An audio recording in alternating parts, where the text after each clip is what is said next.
Okay, so what is it that really makes us human? I mean, for centuries, the answer was always language, right? It's how we build cities, write poetry, share our deepest thoughts. But what if I told you our closest animal relative managed to learn it too? And get this, almost by accident. That's where we're going to start our story today. All right, Section 1, the ape who talked. Yeah, you heard that right. Our story kicks off with a very unexpected student, someone who is about to challenge everything we thought we knew about where language comes from. So that's the big question, isn't it? Is language the one thing that really sets us apart? For the longest time, we thought, yep, absolutely. But then scientists met someone who is about to change that conversation for good. And this is him. Meet Kanzi. He's a baby bonobo, and here's the crazy part. He wasn't even the subject of the experiment. Nope. Scientists were trying to teach his mother to communicate using this special keyboard with symbols on it. And Kanzi, he was just kind of there, toddling around in the background, playing with his toys, not really paying attention. Or so they thought. But then, the researchers started noticing something incredible. Kanzi was picking it all up, just by watching. And he wasn't just memorizing symbols. No, he was actually getting the rules. He understood grammar. For example, his mom just could not get the difference between you tickle and tickle you.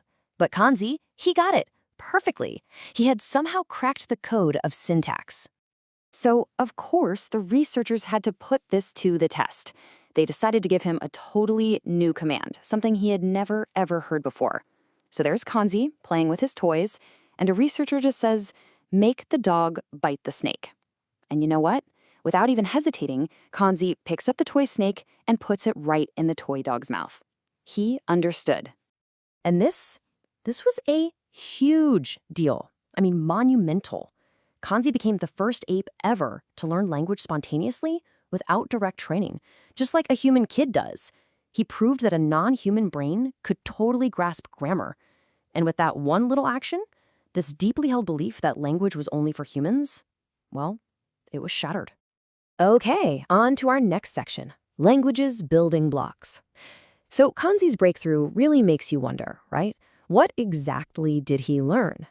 To really get how incredible this is, we need to break language down into its most basic parts.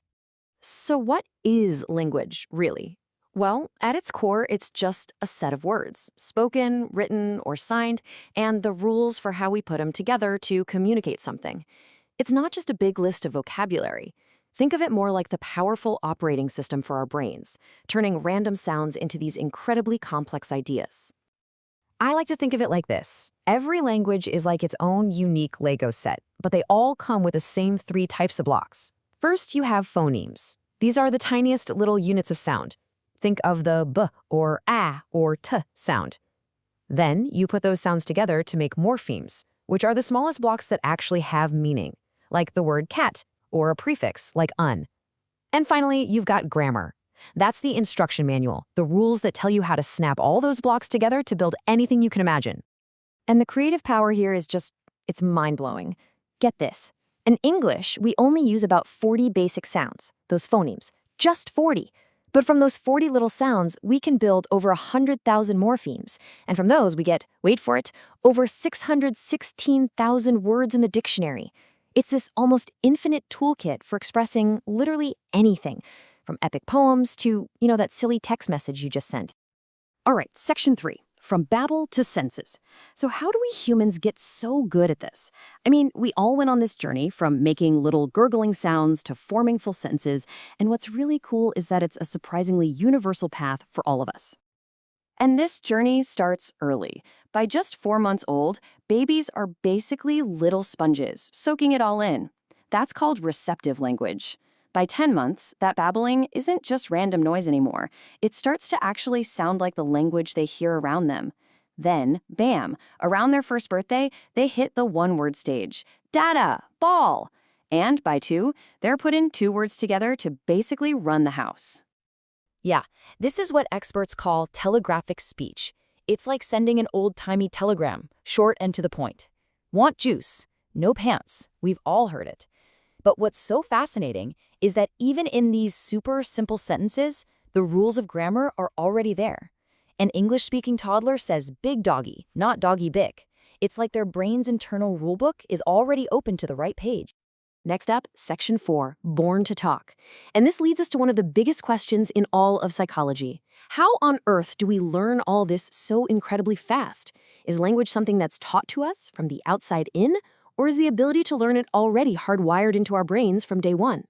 This is that classic epic debate, nature versus nurture. So in one corner, you've got B.F. Skinner repping Team Nurture.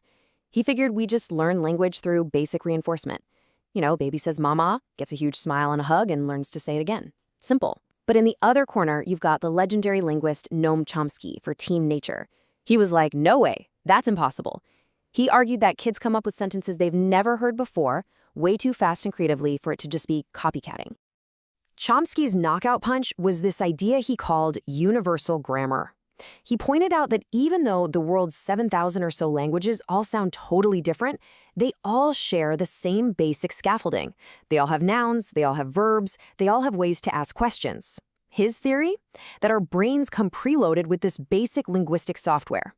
We're not born knowing English or Japanese, but we're born ready to learn any of them. Okay, last section, language, thought, and us. So if we're all hardwired for language, where exactly is that wiring? Let's take a look inside the brain, because that's where we can see this incredible, deep connection between the words we use and the very thoughts we think.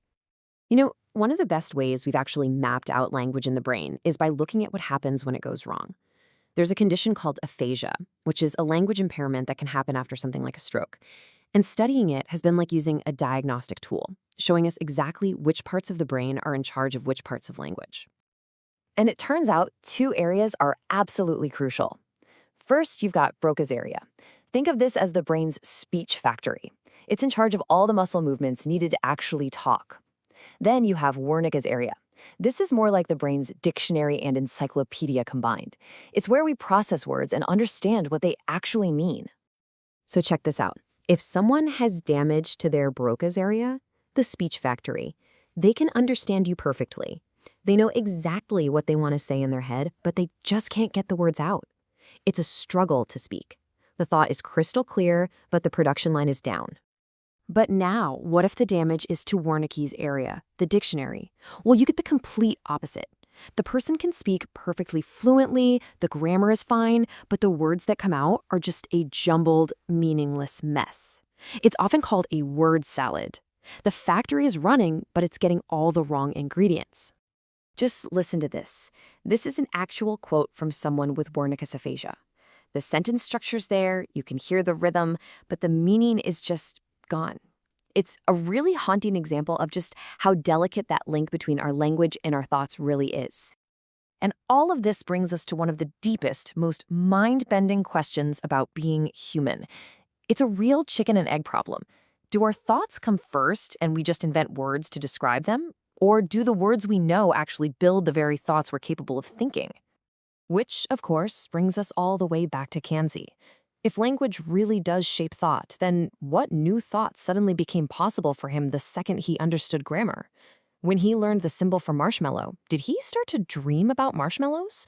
Does he have an inner monologue now? Kanzi proved that language might not be our exclusive human spark after all, but he left us with an even bigger, more profound mystery.